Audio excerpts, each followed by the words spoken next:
Hello, എല്ലാവരും സുഖമായിരിക്കുന്നോ? നമുക്കിന്ന് ഇഫ്താറിനൊക്കെ വേണ്ടിയിട്ട് ഉണ്ടാക്കാൻ പറ്റുന്ന നല്ല ടേസ്റ്റി ആയിട്ടും എന്നാൽ വളരെ എളുപ്പത്തിലും വലിയ ചിലവൊന്നുമില്ലാതെ ഉണ്ടാക്കാൻ പറ്റുന്ന ഒരു സ്നാക്ക് നോക്കാം. ഒരുതരം പോള എന്ന് തന്നെ പറയാം. അതിന് വേണ്ടിയിട്ട് ആദ്യമായിട്ടൊരു പാനിലേക്ക് കുറച്ച് വെളിച്ചെണ്ണ ഒഴിച്ച് ഒന്ന് ചൂടായി വരുമ്പോഴേക്കും 1/2 ടീസ്പൂൺ പെരിഞ്ജീരകം ഇട്ട് ഒന്ന് പൊട്ടിക്കുക. അത് പൊട്ടി വരുമ്പോഴേക്കും 2 മീഡിയം സൈസിലുള്ള സവാള പൊടിയായി അരിഞ്ഞത് ചേർത്ത് വഴറ്റി കൊടുക്കണം. സവാള ഒന്ന് വാടി വരുമ്പം ഓരോ ടീസ്പൂൺ വീതം ഇഞ്ചിയും വെളുത്തുള്ളിയും ചെറുതായി അരിഞ്ഞതും 2 പച്ചമുളക് പൊടിയായി അരിഞ്ഞതും ചേർത്ത് ഒന്ന് ഒന്ന് വഴറ്റി കൊടുക്കാം. അതിന്റെ പച്ചമണമൊക്കെ ഒന്ന് മാറട്ടെ. ആ സമയത്തേക്കും നമുക്ക് കുറച്ച് ചിക്കൻ എടുത്ത് ഈ ചിക്കൻ ഞാൻ മുളകും കുരുമുളക് പൊടിയും മഞ്ഞൾപ്പൊടിയും ഉപ്പും മാത്രം ചേർത്ത് ഒന്ന് വറുത്ത് വെച്ചിട്ടുള്ളതാണ്. അത് നമുക്കൊന്ന് ഷ്രെഡ് ചെയ്തെടുക്കണം, അല്ലെങ്കിൽ ചെറുതായി അരിഞ്ഞു വെച്ചാലും മതി. നിങ്ങളുടെ ഫില്ലിങ്ങിന് ആവശ്യമുള്ളത്ര അളവ് എടുക്കാം കേട്ടോ ചിക്കൻ. ഞാനിപ്പോ ഇത്ര എടുത്തിട്ടുള്ളൂ, ബോൺലെസ് ആണ്. അതൊന്ന് പൊടിച്ചു വെച്ചു. ഇനി നമുക്ക് വേണ്ട ഒരു ബാറ്റർ ആണ്. അതിന് വേണ്ടിയിട്ട് 2 ബ്രെഡ്, 2 മുട്ട, അതിന് കൂടുതൽ 2 ടീസ്പൂൺ മൈദ, ഒരു നുള്ളു ഉപ്പും ഒരല്പം വെള്ളം ഒഴിച്ചൊന്ന് കലക്കിയത് ഇതെല്ലാം കൂടെ മിക്സിയുടെ ചെറിയ ജാറിലിട്ട് നമുക്ക് നന്നായിട്ട് നല്ല സ്മൂത്ത് ആയിട്ടുള്ള ഒരു ബാറ്റർ തയ്യാറാക്കാം. അതോടെ മാറ്റി വെക്കുക. നമ്മുടെ സവാള ഇഞ്ചി എല്ലാം അത്യാവശ്യം നന്നായി വഴണ്ട് വന്നിട്ടുണ്ട്. അതിലേക്ക് നമുക്കിനി ആവശ്യമുള്ള പൊടികൾ ചേർത്ത് കൊടുക്കണം. ഇതൊരു മൈൽഡ് ഫ്ലേവറിലുള്ള ഒരു മിക്സ് ആണ്. അതുകൊണ്ട് ഒത്തിരി മസാലക്കൂത്തൊന്നും നമുക്കിതിന് വേണ്ട. അതുകൊണ്ട് തന്നെ ഇതിലേക്ക് ഒരു 1/4 ടീസ്പൂൺ മഞ്ഞൾപ്പൊടി, 1 ടീസ്പൂൺ മല്ലിപ്പൊടി, 1/2 ടീസ്പൂൺ മുളക് പൊടി. പച്ചമുളക് ഉള്ളതുകൊണ്ട് ഞാൻ കുറച്ച് മുളക് പൊടി ചേർത്തിട്ടുള്ളൂ.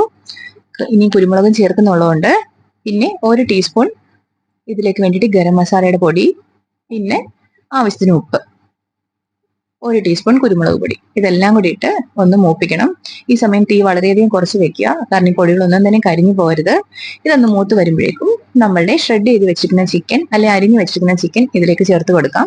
എന്നിട്ട് ഈ മസാല എല്ലാം ചിക്കനിലൊന്ന് പിടിക്കുന്നവരെ ഒന്ന് ഇളക്കി കൊടുക്കുക. ഇനി നമുക്ക് വേണ്ടത് പൊടിയായി അരിഞ്ഞ മല്ലിയിലയാണ്. മല്ലിയിലയും കൂടി ഇതിനകത്ത് ചേർത്ത് നമുക്ക് തീ ഓഫ് ചെയ്യാം.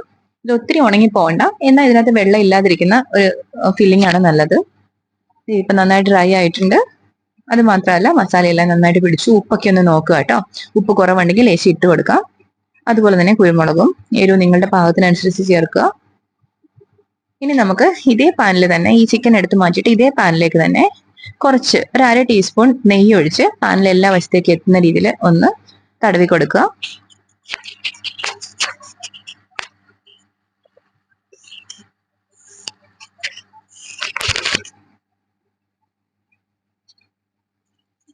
ഇത് തന്നെ പാനിലെ എല്ലാ വശത്തേക്കും നെയ്യ് ഒന്ന് പുരട്ടി കൊടുക്കണം കേട്ടോ, കാരണം ഇത് ഒട്ടിപ്പിടിക്കരുതല്ലോ.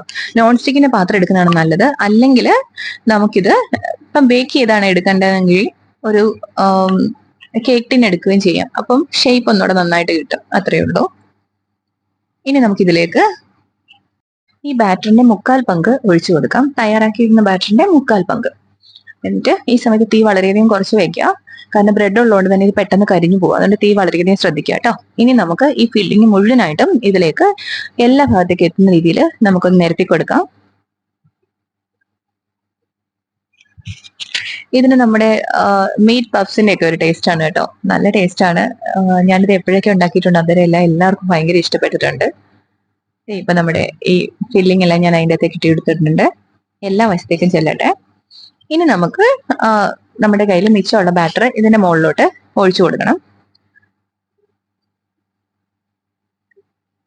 എല്ലാ വശത്തേക്കും ചെല്ലണം എന്നൊന്നുമില്ല. മിച്ചം എന്താണോ ഉള്ളത് അത് ഇതിലേക്ക് ഒഴിച്ചു കൊടുക്കാം.